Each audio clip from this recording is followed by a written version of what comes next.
The Pod Show by Beat Fact Music. Hit that subscribe button on YouTube. Hit that subscribe button. Go and hit Beat Fact Music. BeatFakMusic.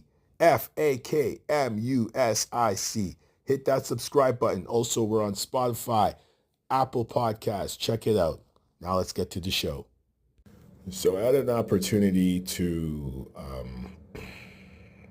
sit down and watch the draft last night, 2025 draft, which of course took place in Brooklyn, New York, Barclays Center, Atlantic Ave.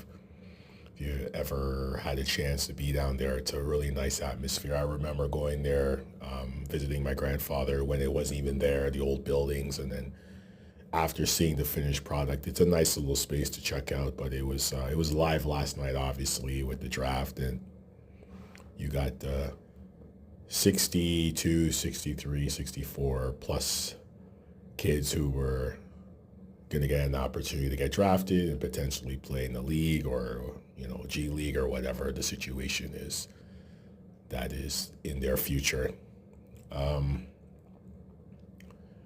It was intriguing because I remember watching the drafts back in the days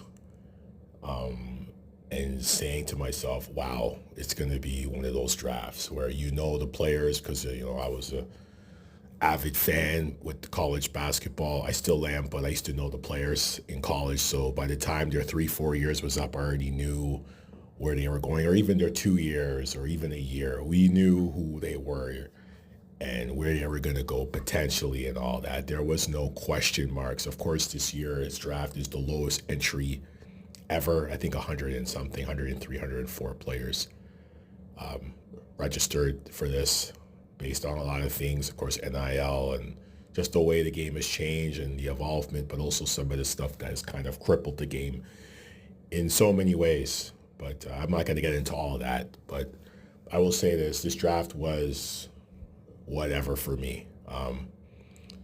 If there was any generational players, I don't know.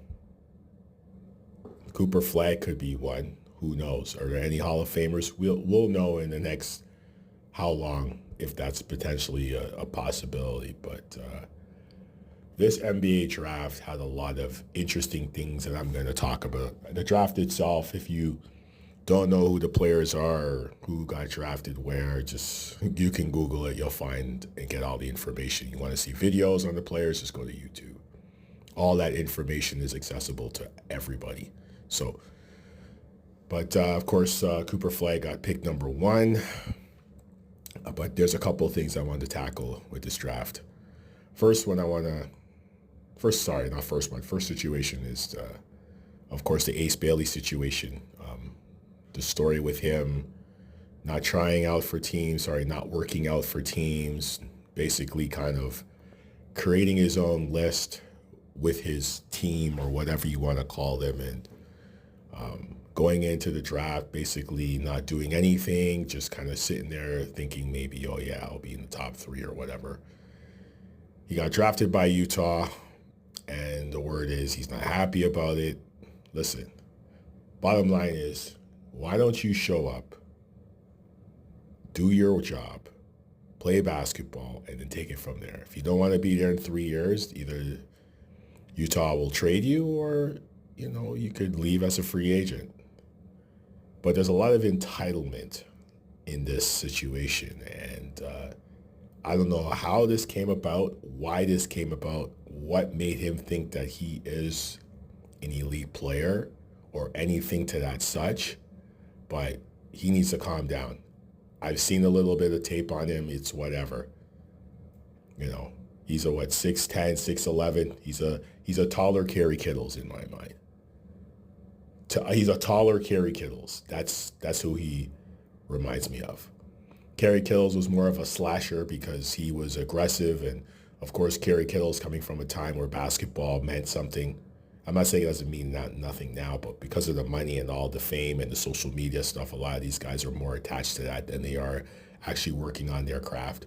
So, I think he's a taller version of Kerry Kittles. I don't know why he feels that he's bigger than what he thinks he is. He just needs to show up and play, and that's it. And the rest will take care of itself. So Ace Bailey going to Utah, I felt, okay, whatever. Utah thought they would get the number one pick. Obviously, they didn't. We saw what happened. They dropped way down, which they deserve. I think teams tanking is pathetic. There should be a penalty for that, but who am I, right? But it was good to see that Utah didn't get the top pick based on the fact that they literally tanked some games on purpose. So, but Ace Bailey's in Utah. Good luck in Utah, and maybe that will teach him a lesson about how business is run, and you're not in control. The next player I want to discuss in this draft is Colin Murray Boyles. He was drafted by the Raptors from South Carolina. And my take on him is very simple. There was a video of him getting up, and apparently he cursed because he wasn't happy, whatever the narrative is.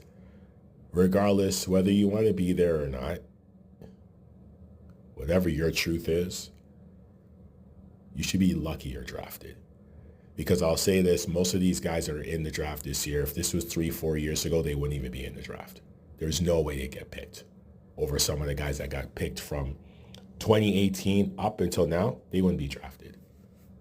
So again, just like I stated for Ace Bailey, I'll say the same thing for Colin Murray Boyles. Just show up and play and let the chips fall. That's it. There's nothing else you could do, and there's nothing else you should do. And the funny thing enough is he's from South Carolina, as I mentioned, and his girlfriend, who is Chloe Kitts, which plays for, of course, Coach Staley. I know about that team and those players because I'm a South Carolina fan when it comes to women's basketball. So I know of her on the team. I know more of her on the team than I did about him. I didn't even know who he was. So you can't be getting up and cursing if you're not happy about going there or whatever, or sounding very disappointed in your post-draft speech. Like, bro, you're lucky to get drafted. There's a lot of guys right now who are undrafted or are waiting for your spot. That goes to any draft pick in sports. Don't take your situation for granted. You can and will be replaced. Because, I'm looking at the history of the drafts, and somebody brought it to my attention to remind me. Literally the last good, consistent, decent NBA draft was 2018, and that's when SGA was drafted 11th overall. Brunson was in that draft, Jaren Jackson, and Freeney Simmons, Mikal Bridges, Michael Porter Jr., Dante Vincenzo, Robert Williams, Moritz Wagner, Colin Sexton. That draft was loaded in 2018 with good talent. It's not the 1996 draft with Iverson and boys. Let's calm down. But that 2018 draft was a solid draft. This draft was not even close to it last night. And we haven't even had the second round yet. And I don't even need to watch the second round. So, at the end of the day, these kids come out. Congratulations. Get ready and, pay attention to what some of the other guys are doing. Like Kevin Durant, as you see, KD's already in the gym working out, shooting around, having a couple of scrimmage games. He's getting ready. As you know, he got traded to Houston for Jalen Green, Dylan Brooks, 5 second-round picks, and the draft pick that was selected by Houston, which will be Phoenix's pick, comes to the guy that I'm going to mention, Kaman Malik from Uganda via Sudan. Amazing story, amazing history. He just appreciates being drafted. He's not coming in there saying, well, I want to go here, I want to go there. He just appreciates the fact that he's drafted and he gets an opportunity to play basketball. Kaman Malik, if you don't know this kid, go read up his story, go Google it, check it out. It's a beautiful story, another story of survival. See, Ace Bailey and Colin Murray Boyles don't understand that. They don't understand that, but they're going to find out.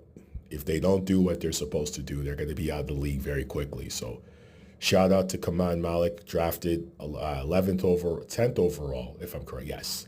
10th overall by Houston, which will be going to Phoenix. He'll be a Phoenix Sun and played at Duke with Knopel, if I mentioned his name right, and of course Cooper Flagg. So he'll be all right. So, and that's it, folks. And before I conclude this, I want you all to listen to Paul George's comments about Ace Bailey. He has some interesting things to say, which is very respectful. And again, as I say, just show up and play basketball. That's it. Just show up and play basketball. Folks, that's a wrap. If you get a chance tonight, if you want to, watch the second round. The draft is tonight, second round of the NBA draft, of course, back at the Barclays Center. I'm out, and as I always say, good morning, good afternoon, good day, good evening, good night, wherever you are in the world. Peace. If I'm Ace Bailey, I can't get mad if my stock drops. He's canceled all workouts. Like, he hasn't worked out for any team. Not one team? No. He hasn't worked out for any He's team. tripping. I think they made a big deal because we were scheduled to work him out, and he canceled the day of. But he hasn't worked out for any team. Little but better. you're not in a position to be making those demands. Make it to the league first.